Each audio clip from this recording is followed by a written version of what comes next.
Barkley!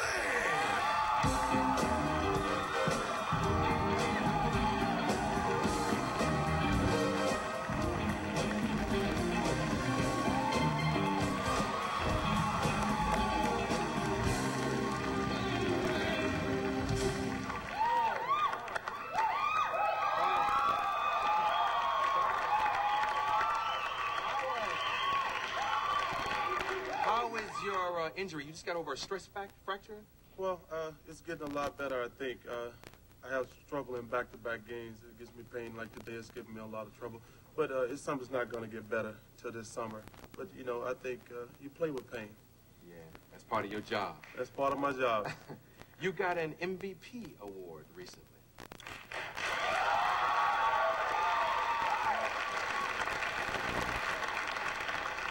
I think for me that was one of the highlights of my basketball career. I was very lucky. You got to thank God, number one. But everything went well that day. And when you're playing with that kind of talent, it makes your life a lot easier.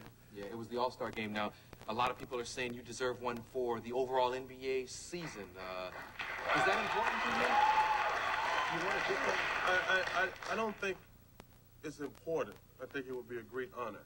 I don't think it's important. I think it would just be a great accomplishment for me and my team and everybody who stood by me throughout my basketball career. But I don't think it's like, it's not life or death. It would be a great, great accomplishment.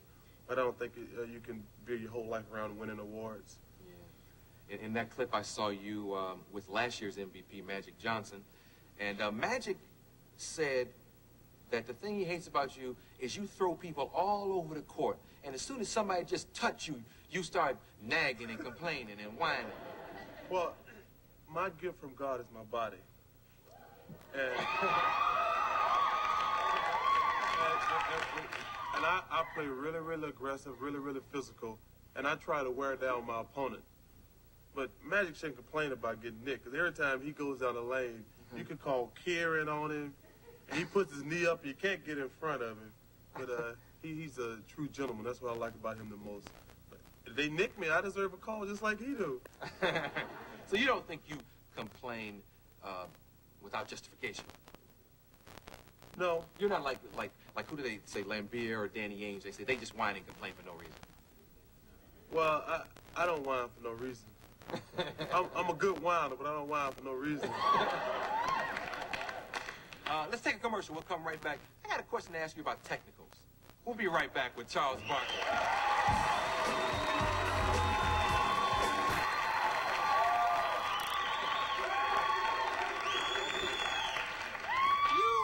You get a lot of technicals. Why?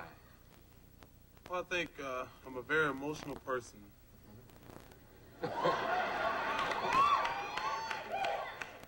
I think about 80% of them I try to get. But sometimes the fish is just bad. You have to let them know you're not just going to take anything off them. And then the other 20%, you just lose control for that split second. Yeah. But the majority of them I think you really try to get. Because sometimes the fishes have so much control of the game. And when you're playing against Magic or Michael, and you know you don't foul them, and they call a foul, that's the most frustrating thing in the world. Yeah. So most of them you try to get. Yeah, Michael Jordan, he said that you say the things that all the other players wish they could say. What does he mean by that? Do you say a lot of controversial stuff? You know, anytime I think somebody tells the truth, I think people consider it controversial. Because I think as a society, most people don't want to hear the truth. They want you to tell them what they want to hear. And I feel like when I've got a poem that I read every day called A Man in the Mirror, it's very important to me. Because when you look in the mirror, what you see is what you get. And no matter all this other stuff, saying what people want you to say or doing what people want you to do, that's not right.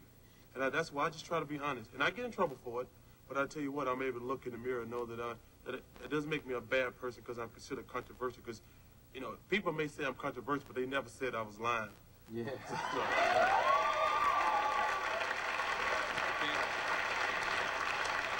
Well, let me ask you about a controversial issue in sports. A lot of athletes are charging kids for autographs. What do you think about it?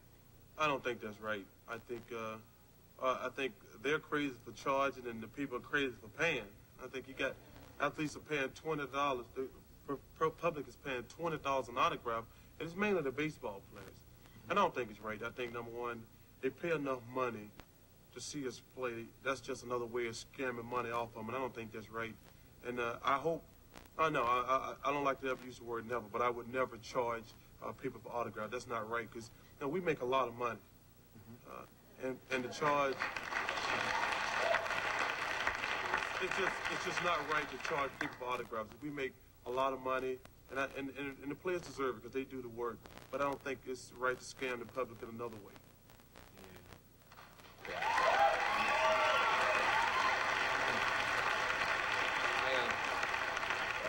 I got about 30 seconds. Is there a lot of pressure on you being the role model that you've become? Well, I don't think athletes should be role models. I think that we're very lucky and blessed, but I think the only thing we do, we have a God-given ability. Just because I can run and dunk a basketball, that shouldn't make me a role model.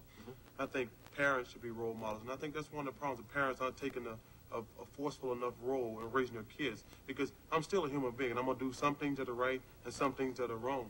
But the main reason people make athletes role models is because they play a sport well, and that's not good enough. Okay. We'll take a commercial and come right back. Stay and watch this band with me, okay? This is Charles Barkley, Sir Charles Barkley. Shooting up. Capture momentum once you start to plunge. And the 76ers have not been playing well. At Atlanta, it figured to be one of the closest matchups of contenders in any league tonight. And that's the way it played out, especially down the stretch of the Omni, where they stretched it out to double overtime. Philly looked hopelessly out of it a couple of times, but they caught the Hawks late, forced the extra session, and then pulled it out. To the Omni. Kevin Willis working against Rick Mahorn. He spins baseline, and Jim Lynam sees his club fall down 15. This is going to be a short, quick night and painless. But here comes Charles Barkley blowing by Willis baseline for the reverse slam. A hot and cold night for Philly. They're back in it. The Hawks, though, led by 11 at the half. Hawks by 3 late. Sixers get it to Ron Anderson. Nobody covers him. He ties it with a second left. But the Hawks have the ball with that second on the clock. Dominique Wilkins in the air. It's up, and it's off the rim, and they go to OT. First overtime. Charles Barkley. We saw him do it from inside. Now from out to tie it at 116. To send it to 2 overtimes. Good ball movement by the Sixers. And the sweet three-pointer by Ron Anderson. Man, he comes off the bench. An explosive game for him. All legendary. Took a streaky Knicks team into double overtime before falling short. Tonight, Philadelphia was feeling the heat as Miami took the Sixers into OT at the Spectrum. Still, Miami remains winless all time against the Sixers, where Willie Burton tonight was hot. He was called for traveling here. Watch Willie Burton take that mouthpiece and chuck it into the cheap seats. Picked up a technical for that, a T for arguing, and he was gone.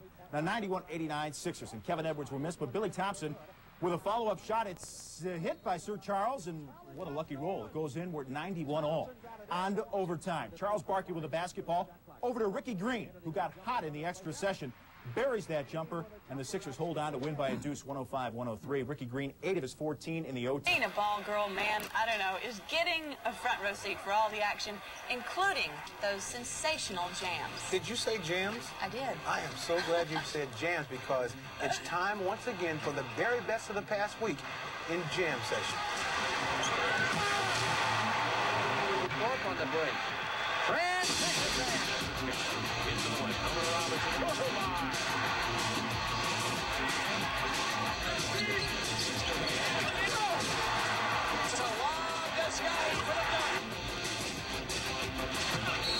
He's got the open court. Great stuff. Here's Antoine, and he jams it home. Kemp goes airborne. Here's the lob inside. Kemp will catch it and jam it home. The type of thrills and spills you the fans want to see and hear.